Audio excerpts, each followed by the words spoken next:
Ako'y isang ordinaryong estudyante sa kolehiyo, ngunit hindi ko alam kung kailan ko nagawang magalit ang kilalang Ice Queen sa paaralan. Sobra siyang istrikto sa akin. Bilang isang kinikilalang maganda, si Baining Bin ay talagang kaakit-akit. May malalim na isip at busilak na kalooban, ngunit palagi akong pinupuna. Sa loob ng silid-aralan sa 3 taon, nakayuko ako habang mabilis na nagtatype sa screen ng aking cellphone. Nakasimangot, babe, hindi mo alam, yung Baining Bin sa departamento namin. Ano na naman kayang kalokohan ang ginawa niya? Mabilis akong nagtatype, gustong ibuhos ang lahat ng aking hinanakit. Sa aking girlfriend sa kabilang screen, yung Ice Queen na yon, maganda nga. Pero sobrang cold, nang aaway na naman siya sa akin ngayon. Ano na naman bang ginawa niya sa'yo? Mabilis na nag-reply ang girlfriend ko na ang pangalan sa internet ay Bubu Chow Kailai, ako'y sobrang cute. Kasama pa ang isang emoji na humahaplos sa ulo. Nang makita ko ang reply ng girlfriend ko, agad akong sumigla. Kanina sa group discussion para sa project, dahil lang medyo mabagal akong mag-code, nakapamiwang siya sa tabi ko. Ang lamig ng tingin niya at ang talas ng pananalita. Ang sabi niya ni, Shen, kung ang bilis mo ay kabaligtaran ng dami ng buhok mo, tapos na sana agad ang project natin. Grabe, kasalanan ko bang marami akong buhok? Saka ni, maganda lang siya at matalino, yun lang naman. Sinundan ng emoji na tumatawa. Baka sadyang stricto lang siya sa project, hindi naman siguro ikaw ang pinupuntirya niya. Huwag ka nang magalit. Sige na, hindi kaya, bakit hindi niya pinapansin yung iba? Pakiramdam ko talaga ako ang pinupuntirya niya. Sa tuwing magkikita kami, walang magandang nangyayari. Nung nakaraan sa library, hindi ko sinasadyang matamaan yung librong nakapatong sa mesa niya. Yung tingin niya, muntik na akong mapayuko para humingi ng tawad. Tapos yung isang beses pa, sa cafeteria, nakapila ako sa likod niya. Lumingon lang siya sa akin, pakiramdam ko nag-time travel ako sa maling panahon. Sobrang uncomfortable. Babe, ang bait mo talaga. Napakagiliw at napakaunawain. Hindi mo ako pinapahirapan. Sana araw-araw kitang kasama.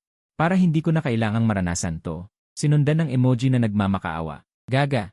Miss na rin kita, babe, panunuyo ni Bubu Chow Kailai. Baka kung mas makilala mo siya, baka malaman mong hindi naman pala siya masama. Malay mo, may cute side rin siya. Naku, imposible.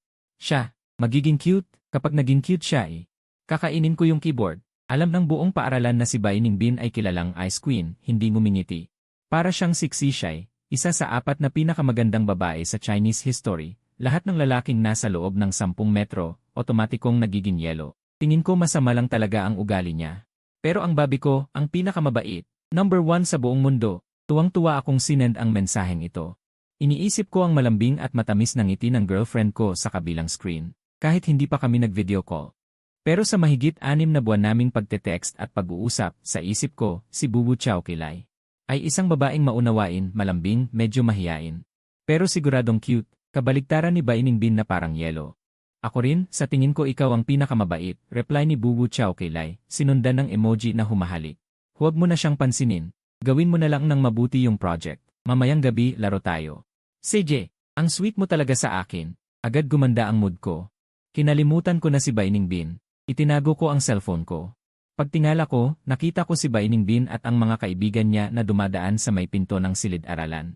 Parang nakaramdam si Baining Bin, bahagyang sumulyap sa akin ang kanyang malamig na tingin. Nagtama ang mga mata namin habang pilit kong tinatago ang aking ngiting parang tanga. Agad akong napatuwid ng upo.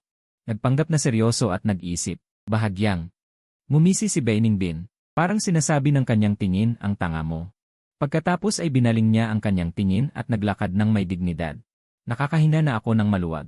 Pero hindi ko akalain na yung kausap ko kanina.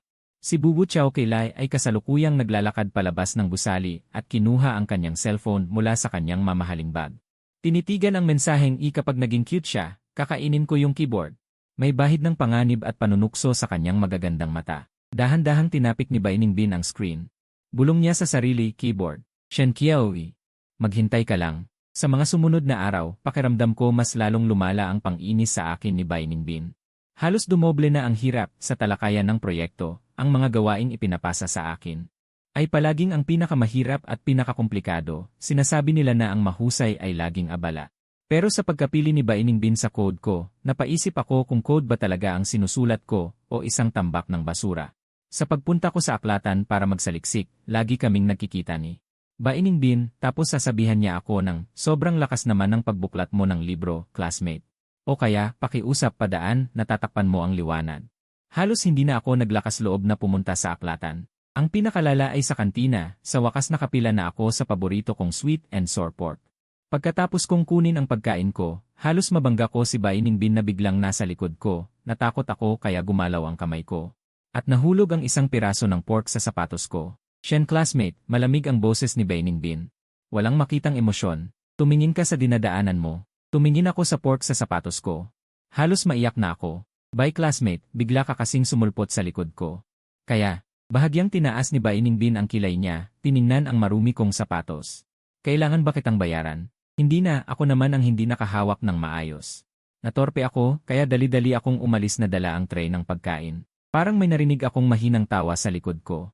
Nagduda ako kung tama ba ang narinig ko, paano tatawa ang isang yelo. Hay naku, bakit kahit saan ako pumunta, nakikita ko siya? Tumakbo ako sa isang sulok at agad na kinuha ang telepono ko para humingi ng tulong sa girlfriend ko. Babe, pinahirapan na naman ako ng babaeng demonyo na yon. Talagang sinasadya niya. Sapatos ko pa naman yon. First time ko palang ginamit, nagkaroon na ng mansa. Umiiyak ako habang naglalagay ng tuldok. Mabilis namang sumagot si Bubu Chow Kilay. Huwag ka nang umiyak, baka nagkataon lang talaga.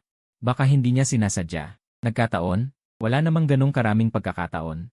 Inis na inis ako. Ayaw niya lang talaga sa akin. Desidido na ako. Sa susunod na makita ko siya, iiwasan ko na lang siya. Hindi ko siya kaya magtatago na lang ako. Mas mabuti na yon.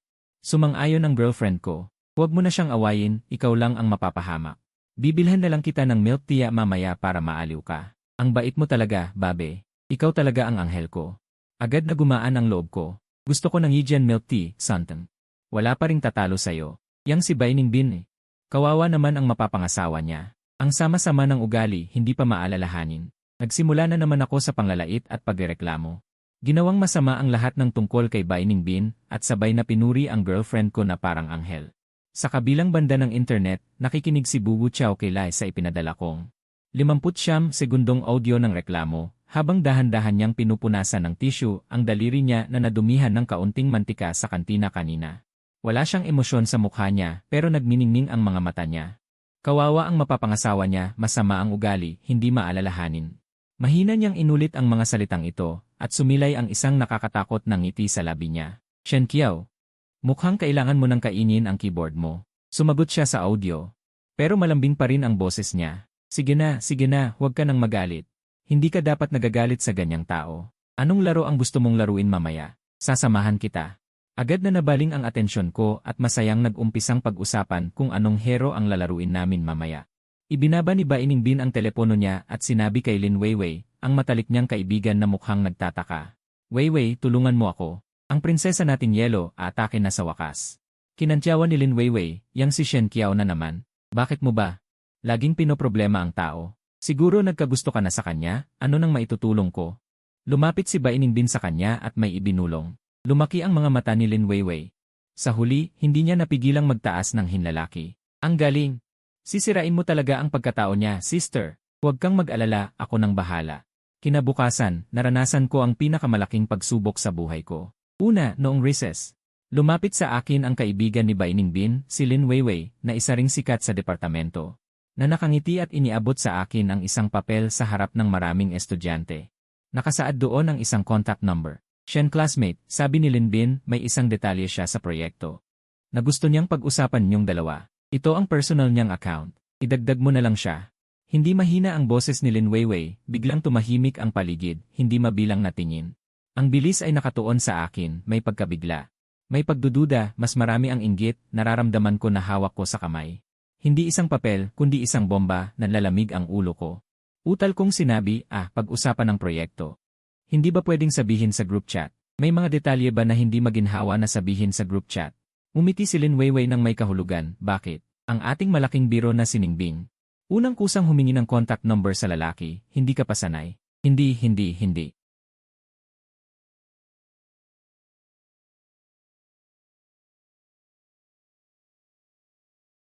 Offline mabilis na naaprubahan ang friend request. Ang birding bubbly avatar ni Baining Bin ay purong itim.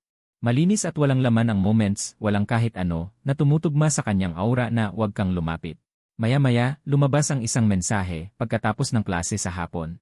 Magkita tayo sa maliit na hardin sa ibaba ng third teaching building, pag-usapan ang tungkol sa mahigpit na problema sa pag-optimize ng algorithm ng proyekto. Malamig na ilang utos, nakasimangot akong sumagot, sige. Classmate bye, pagkatapos ay agad na lumipat sa interface ng chat sa girlfriend ko. Baby, may masamang nangyari. Ipapatawag ako ng babaeng demonyo ng pribado. Pinakiusapan pa niya ang kanyang matalik na kaibigan na ibigay sa akin ang contact information. Pakiramdam ko'y ito'y isang piging sa hongmen, maaaring katapusan ko na. Sumagot si hindi ako sobrang cute, ang kanyang birding bubble. Kailangan pa kayong magkita ng mag-isa, sumunod ang isang nagulat na ekspresyon. Ano kaya ang gusto niyang gawin? Hindi kaya dahil muntik ko nang matapon ang pagkain sa kanya sa cafeteria noong nakaraan? O dahil magulo ang code na isinulat ko, gusto niya akong murahin ng harapan? Siguro. Gusto lang niyang pag-usapan ang proyekto. Tila medyo mabagal ang sagot ng girlfriend ko. Puntahan mo na lang at tingnan. Baka may magandang mangyari. Magandang mangyari? Kasama ang iceberg na yon. Anong magandang mangyayari? Nawalan na ako ng pag-asa, baby. Kung hindi ako makauwi mamayang gabi, alalahanin mong tumawag ng pulis. Paki-format ang hard drive ko. Sige na, sige na. Walang mangyayari. Baka may sorpresa. Medyo kakaiba ang tono ng girlfriend ko, ngunit hindi ko na masyadong inisip. Akala ko'y inaaliw niya lang ang sarili ko. Sa hapon, pumunta ako sa maliit na hardin na may kaba sa dibdib. Naghihintay na doon si Baining Bin. Tumagos ang sikat ng araw sa mga dahon at nagbigay sa kanya ng batik-batik na liwanag. Nakasuot siya ng simpleng puting polo at maong. Matangkad, perpekto ang linya ng kanyang mukha sa gilid na parang hindi totoo, ngunit ang aura na huwag kang lumapit sa kanyang paligid. Hindi nabawasan ni Katiting. Classmate Bai, nandito na ako. Tumingala si Baining Bin at tumigil ang kanyang tingin sa aking mukha sa loob ng 2 segundo na nagpakaba sa akin. Pagkatapos ay mahina niyang sinabi, tungkol sa rekomendasyong algorithm na yon, sa tingin ko'y mas mabuting gamitin ang collaborative filtering. Ulitin mo ito, isang pangungusap lang. Hindi ba pwedeng sabihin sa group chat? Hindi ba pwedeng sabihin online? Kailangan pa talagang sabihin ng harapan? Ginugulo mo ba ako? Umungal ako sa aking puso, sa ibabaw ay sunod-sunuran, sige. Babaguhin ko kaagad pag-uwi ko. Sumagot si Baining Bin ng INN, ngunit walang balak umalis. Sa halip ay tiningnan niya akong muli ng ilang beses, biglang nagtanong, classmate Shen. Nabalitaan ko, wala kang girlfriend. Pumalabog ang puso ko. Agad na nagising at tumindig ng tuwid ang likod ko, sumagot ng may katuwiran. Meron, may girlfriend ako. Napakaganda ng relasyon namin. Sabi ko sa sarili ko. Bakit? Gusto mo ba akong hanapan ng butas o gustong magpakilala ng babae sa akin? Huwag kang mag-isip, ako'y tapat sa aking baby. Tila natigilan si Baining Bin. Naging medyo mapaglaro ang kanyang tingin. May girlfriend ka? Online relationship. Paano mo nalaman? Nasambit ko. Pagkatapos sabihin ito, gusto kong sampalin ang sarili ko. Hindi ba't kusa kong inamin? Tila ngumiti muli ang mga labi ni Baining Bin, napakabilis kaya halos hindi makita. Hula ko lang, hindi pa kita nakikitang malapit sa kahit sinong babae. Huminto siya. Bigla siyang humakbang pasulong, agad na lumapit ang distansya sa pagitan naming dalawa. Amoy ko pa ang kanyang banayad. Mabangong amoy. Natakot ako at biglang umatras ng isang hakbang, namumula ang aking mukha. Bumibilis ang tibok ng puso ko. Classmate Bai, magpigil ka. May girlfriend ako. Ikinrus ko ang aking mga kamay sa dibdib ko, para akong isang maliit na asawa. Tinitigan ako ni Baining Bin sa ganoong ayos, mas lumalim pa ang ngiti sa kanyang mga mata. Ngunit agad niya itong itinago. Nagbalik sa kanyang malamig na anyo, gusto ko lang sabihin, hindi maaasahan ang online dating. Mas mabuting maging praktikal ka, Shen. Pagkasabi niya, tumingin siya sa akin ng may kahulugan. Tumalikod siya at umalis ng elegante, iniwan akong naguguluhan sa hangin. Nang matauhan ako, agad kong kinuha ang aking cellphone para mag-report sa aking girlfriend. Baby, nakakatakot. Talagang may masamang balak si Baining Bin. Tinanong niya ako kung may girlfriend ako at alam niyang may online relationship ako. Siguro iniimbestigahan niya ako. At saka, lumapit siya sa akin, nakakatakot. Gusto niya ba akong ligawan para ipagkanulo kita at magsaya? Sobrang sama, talagang napakasama ng puso ng isang babae. Baby, magtiwala ka. Ang buo kong pagkatao ay sayo. Hinding-hindi ako masisira ng mga matatamis na salita. Kahit gaano pa siya kaganda, wala siyang laban sa puso ko. Buong puso kong. Nagpadala ng mahabang voice message para magpakita ng katapatan. Pagkalipas ng ilang sandali, nag-reply ang girlfriend ko ng isang text message. Talaga bang maganda siya? Mas maganda ba siya sa akin? Agad akong nag-alerto. Ito ay isang tanong na maaaring ikamatay. Kailangan kong sumagot agad. Hindi, walang-wala. Ang ganda niyang ice queen ay gawa lang ng makeup. Hindi siya makakatalo sa natural, cute, mabait, at maganda kong baby. Hindi siya kasing ganda kahit isang hibla ng buhok mo. Ang baby ko ang pinakamaganda sa buong mundo. I super love you. Smiling emoji, tinitigan ko ang smiling emoji at biglang nakaramdam ako ng kaba. Ngunit hindi ko masabi kung bakit. Siguro nag-iisip lang ako ng labis. Tiyak na nagtitiwala sa akin ang baby ko. Simula noong pag-uusap namin sa maliit na hardin, ang mga ikinikilos ni Bai Ningbin ay mas lalong naging hindi maintindihan. Hindi na lang siya basta naghahanap ng butas sa pag-aaral ko. Sinimulan niya akong bigyan ng pansin sa mga pampublikong lugar. Halimbawa, sa year-level assembly, palihim akong nakikipag-chat sa girlfriend ko nang biglang tinawag ako ng teacher sa stage. Shen Qiao, sinabi ni Bai Ningbin na mayroon kang natatanging pananaw sa paksang ito. Pakibahagi mo naman. Gulat akong tumingala at nakita ko ang mga mata ni Bai Ningbin na tila kalmado, ngunit nagtatago ng panlilinlang. Wala akong anumang pananaw. Nakatunganga lang ako ng matagal at namula sa kahihiyan. Nagtawanan ang mga estudyante sa ibaba. Ngunit si Bai Ningbin ay kalmadong nagkibit balikat, na parang nagbanggit lang siya ng kung ano. Halimbawa pa, sa basketball tournament ng department, pumasok ako bilang substitute at tumakbo ng 1-0 minuto, pagod na parang aso. Pagkalabas ko, may nag-abot sa akin ng malamig na tubig. Ang nag-abot sa akin ay si Bai Ningbin. Biglang tumahimik ang buong lugar. Lahat ng mata ay nakatingin sa amin. Tinitigan ko ang tubig. At tinitigan ko ang walang ekspresyon na mukha ni Bai Ningbin. Natakot ako at agad akong umiling. Hindi, salamat Bai Ningbin. May dala akong tubig. Pagkatapos ay tumakbo ako sa sulok at kinuha ang aking bote ng tubig na may natitirang kalahati. Ininom ko ito ng mabilis para ipakita na hindi ako marunong tumanaw ng utang na loob. Walang sinabi si Bai Ningbin at natural niyang binawi ang kamay niya. Nakatanggap naman ako ng maraming nakakadismayang tingin. Agad akong nagsumbong sa girlfriend ko. Baby, hindi mo alam, nandito na naman siya. Sa harap ng maraming tao, inabutan niya ako ng tubig. Hindi ba niya ako sinasama sa gulo? Talagang sinasadya niya ito para gawin akong public enemy. Nagreply ang girlfriend ko. Baka nagkataon lang o naisip niyang pagod ka sa paglalaro ng basketball. Paano naman magkataon lang? Napakalamig niyang tao, at bakit hindi niya inabutan ang iba? Ako lang talaga ang napili niyang apihin. Pakiramdam ko sinusubukan niya ako. Gusto niyang subukan ang katapatan ko sa'yo. Sinasabi ko sa'yo, hindi ako magpapatinag. Kahit si Bai Ningbin pa ay isang anghel na bumaba mula sa langit, hindi siya kasing ganda mo kahit 1-10, 000 sa puso ko. Magtiwala ka sa akin. Pagkatapos kong magpakita ng katapatan, hindi ko napigilang magbulong. Pero sa totoo lang, ang weird niya lately. Laging siyang nagpapapansin sa akin. Lagi siyang gumagawa ng mga bagay na maaaring magdulot ng hindi pagkakaintindihan. Hindi kaya siya ay may gusto sa akin. Pagkasabi ko nito, kinilabutan ako. Impossible. Sigurado na nag-assume lang ako. Napakaraming nagkakagusto sa kanya, paano niya ako magugustuhan? Sigurado akong nag-isip lang ako ng labis. Siguro bored lang siya at pinaglalaruan niya ako. Si Bai Ningbin naman sa kabilang dulo ng internet. Natawa siya ng sobra habang pinagmamasdan ako na nagpapakatotoo at nagdududa sa sarili. Ibinabalik niya ang kanyang dating boses, ngunit may bahid ng tono, kaya pala sa tingin mo'y napakaganda niya. Sa tingin mo rin may gusto siya sa'yo, nagdadalawang isip ka na ba? Narinig ko iyan sa tono mo. Halos mamatay na ako sa takot, kaya binumbahan kita ng voice message, hindi. Talagang wala, baby, pakinggan mo ang paliwanag ko, nasabi ko lang iyon ng basta-basta.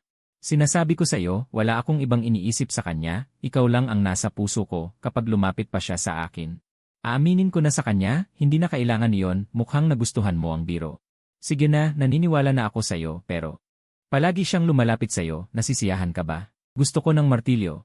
Nagdurusa ako, bawat araw ay parang 1 taon, natatakot ako. Baby, nasisiyahan lang ako kapag kinakausap kita, ikaw lang ang nakakaintindi sa akin. Ikaw ang nagpapagaan ng loob ko, si Bai Ningbin, siya ang sumpa sa akin.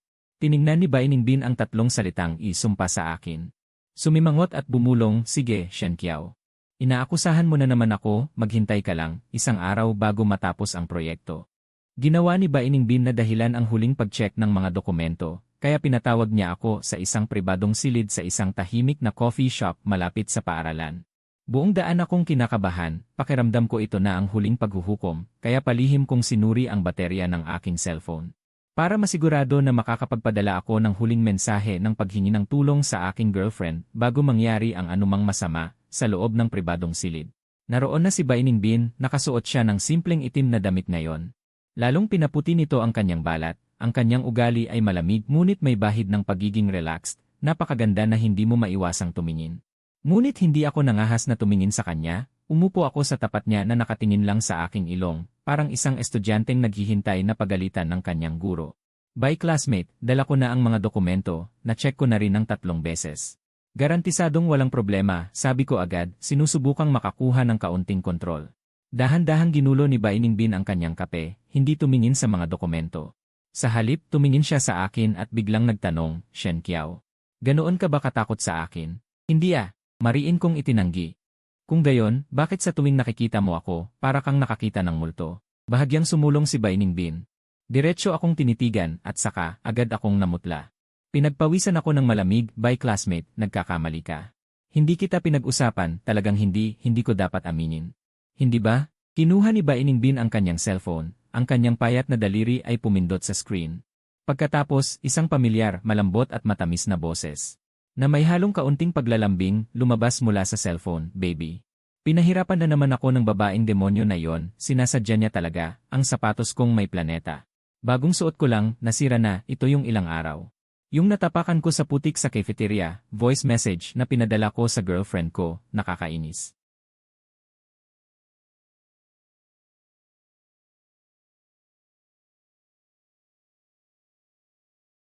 Hindi siya karapat-dapat kahit sa isang hibla ng buhok mo, at pagkatapos yung pinakabagong message, siya ang sumpa sa akin. Ang mga pamilyar na voice message ay pinatugtog, napakalinaw sa tahimik na silid at nakakahiya. Ang aking mukha ay namutla, namula, naging bughaw, at sa huli ay naging kulay abo. Nanginginig ang aking labi, nalalaki ang aking mga mata, itinuro ko ang cellphone ni Bainingbin. Hindi ako makapagsalita, pinatay ni Bainingbin ang recording, nakarelax na pinagmamasdan ang aking reaksyon. Ang kanyang mga labi ay bumuo ng isang ngiti na hindi na niya itinago, puno ng pagtatagumpay at panunuya, baby. Kaya pala sa puso mo, isa akong babaeng demonyo at sumpa sayo. At hindi ako karapat-dapat kahit sa isang hibla ng buhok ng baby mo, pakiramdam ko tuluyan ng nasira ang aking utak. Ang aking sistema ng pagsasalita ay tuluyan ng nawasak, napakalaki ng gulat at kawalan ng katotohanan, si Bainingbin. Ang mabait na girlfriend na nakikinig sa aking mga reklamo tungkol kay Bainingbin, ay si Bainingbin mismo, tila hindi pa sapat si Bainingbin para gulatin ako. Kinuha niya ang isa pang cellphone, binuksan ang green bubble, nag-log in sa pamilyar kong account. Ang account na kinagigiliwan ng lahat, Bubu Chow Kilay. Kailangan ko pa bang magpadala ng voice message para patunayan sa'yo? Ang tanga kong boyfriend, nakatagilid ang ulo ni Bainingbin. Ginagaya ang kanyang madalas na boses sa online, malambot at matamis, ngunit ang kanyang mga mata ay may bahid ng pagiging tuso. Ramdam kong tuluyan ng gumuho ang pananaw ko sa mundo, para na ring namatay sa kahihiyan. Ano ba ang ginawa ko nitong nakalipas na 6 na buwan? Walang tigil na pinupulaan si Zheng Zhu kay Zheng Zhu. Ginawa ko pa siyang walang halaga, sobra-sobra ang pagpapahayag ko. Ang tapang ko naman. Sabi ni Dan na ipa-format niya ang hard drive, kaya sa loob ng 6 na buwan, alam mo na ang lahat. Ako, hirap na hirap kong nakuha ang aking boses, nanginginig akong nagtanong. Hindi ba? Tinaasan ako ng kilay ni Bainingbin. Simula pa noong unang pagpupulong ng grupo. Nang marinig kong nagpakilala ka bilang Shen Qiao, at ang iyong online name ay Invincible Tyrannosaurus War God. Isang tanong lang, nalaman ko na agad. Kung gayon ikaw, bakit hindi mo agad sinabi? Inaalipusta mo ako araw-araw sa eskwelahan, pinapakinggan mo akong magreklamo na parang tanga. Napakaraming tanong ang naglalaro sa isip ko, pero wala akong matapos na isa. Bakit? Tumayo si Bainingbin, eleganteng naglakad papalapit sa akin, bahagyang yumuko. Malapit sa akin, ang kanyang magagandang mata ay nagliliwanag sa tagumpay ng isang kalokohan. At isang bahagyang pagmamahal na mahirap mapansin. Siyempre, dahil masaya ito. Pinapanood kitang maging parang sisiw sa harap ko araw-araw, habang sa internet ay dumidikit ka sa akin na parang cute na tuta, nagrereklamo ng sobra. Habang nagsusumikap na magpakita ng katapatan sa akin, hindi niya mapigilang tumawa, Shen Qiao. Bakit ang cute mo? Cute? Sa sandaling ito, gusto ko na lang maghanap ng butas sa lupa para magtago. O kaya'y sumabog na lang dito. Kaya ba sadya ka ring lumalapit sa akin kamakailan? Naalala ko ang aking kamakailang swerte sa pag-ibig, nanlamig ang likod ko. Hindi ba? Walang kahiyahiyang sabi ni Bainingbin. Pinapakinggan kitang tinatanggihan ako. Habang pinupuri mo ako sa internet, pinupuri mo ako na nahihiya na ako. Siyempre, kailangan kitang bigyan ng gantimpala. Tingnan natin kung hanggang kailan ka makakatiis. Hindi ko akalain, matigas ka rin pala. Parang may bahid pa ng paghanga sa kanyang boses. Kaya ba ang mga yon ay mga pagsubok? Pwede na rin. Tumango si Bainingbin at sa wakas ay inalis ang kanyang mapaglarong ekspresyon. Naging seryoso ang kanyang tingin. Pero pasado ka na. Shen Qiao, kahit na medyo masama ang bibig mo sa likod at medyo nakakasakit. at medyo tanga. Pero, tinitigan ako ni Bainingbing sa mata. Bahagyang lumambot ang kanyang boses na may bahid ng kahihiyan. Seryoso ka sa pag-ibig. At tapat kayang labanan ang tukso ng kagandahan. Ang puntong ito. Sobrang natuwa ako. Inabot niya ang kanyang kamay, marahang pinisil ang aking naninigas na pisngi. Naging totoo at mainit ang kanyang ngiti. Kaya, natuloy na ang online dating. Gulat ka ba, mahal? Nakakagulat, hindi ba? Tinitigan ko ang napakalapit, napakagandang mukha na yon na may mapagmahal na ngiti sa sandaling ito. Sa wakas ay nag-reboot ang aking utak. Nagulat. Pero mas nakakagulat. Tinitigan ko ang mapagmahal na mata ni Bainingbing, naisip ko na ang buong paaralan ay iniisip siya. Ang malamig na diyosa ay ang nakakausap ko at kalaro araw-araw sa internet. Nakikinig sa aking mga reklamo at inaaliw ako ng mahinahon. Ang aking online girlfriend. Si Bainingbing. Siya ang may pinakamagandang mukha, pinakamataas na marka. Siya ang campus belle na hinahangaan ng lahat, si Bainingbing. Ako, si Shen Qiao, ano ang aking nagawa para maging karapat-dapat? Naging emosyonal ako at hindi makapagsalita, bigla akong tumayo, namumula ang aking mukha. Hindi ba ako nananaginip? Ikaw ba talaga si hindi ako super cute? Totoo, walang daya. Nakangiting tiningnan ako ni Bainingbing. Pero, kung maririnig kitang sinasabi ang masama tungkol sa akin muli, ayos na rin. Tiningnan ko ang kanyang ngiti. Biglang kumabog ang puso ko. Tanong ko na parang tanga, pwede ko bang yakapin ang girlfriend ko? Ang totoong girlfriend. Bahagyang namula si Bainingbing. Pero hindi siya tumanggi, umungol lang siya. Maingat kong iniabot ang aking kamay at niyakap siya. Naramdaman ko ang yakap. Ang tunay na lambot at ang mahinang bango. Sa wakas ay naniwala ako. Hindi ito panaginip. Ang online girlfriend ko ay si Bainingbing nga. Ang matinding kaligayahan ay nagpabilis ng tibok ng puso ko. Yakap ko ang campus belle. Parang ako na ang nanalo sa buhay. Ang malamig at alof na si Bainingbing ay nakangiti pa. Nakaupo sa tabi ng isang lalaki at personal pang binalatan siya ng dalandan sa kantina. Nakigamit pa siya sa lalaking iyon ng headset para manood ng video sa cellphone. Kahit pa sa maliit na salamin sa campus, pinayagan pa niyang hawakan ng lalaking iyon ang kamay niya. Kahit na parang medyo malamig pa rin ang ekspresyon niya, ang mga mata niyang nakatingin sa lalaki. Halatang may dalang liwanag. Agad namang nakilala kung sino ang lalaki. Si Shen Qiao pala, na taga third year at parang hindi napapansin at medyo kinakabahan pa. Durog ang puso ng lahat ng lalaki sa buong paaralan, dagdag pa ang 10,000 reklamo. Bakit? Ano bang meron si Shen Qiao na karapat-dapat sa diyosa ng paaralan? Hindi ako naniniwala. Niloloko ba ang campus crush? Tapos na ang kabataan ko.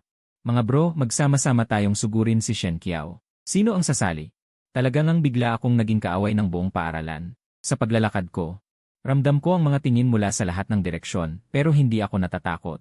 Ang lakas pa ng loob ko sa paglalakad, gusto kong ipagsigawan sa buong mundo na si Bainingbing. Ang diyosan niyong hindi maabot ay girlfriend ko. Ngumingiti siya sa akin ng pribado. Binabalatan niya ako ng dalandan, sinasamahan niya akong maglaro, at nagrereklamo pa siya dahil sa akin. Siyempre, hindi ko sasabihin ang huling bagay na yon. Gusto ko pang mabuhay ng mas matagal. Hoy, Shen Qiao. Ang galing mo, tago ng tago. Siniko ako ni Hao Qiang. Nakatingin sa akin ng may paghanga at sabik na sabik. Ibahagi mo ang karanasan mo kung paano mo nakuha ang puso ng campus crush na napakalamig. Sumingit din si Chenzi. Na, kailan kayo nagka-developan? Wala man lang kaming napansin. Itinaas ko ang baba ko ng may pagmamalaki. Hindi ko sasabihin. Basta, gusto ako ng ningbin ko. Hindi ko sasabihin sa kanila. Na hindi ko siya niligawan at ginulo ko pa siya ng sobra sa loob ng kalahating taon. Lahat ay dahil sa campus crush.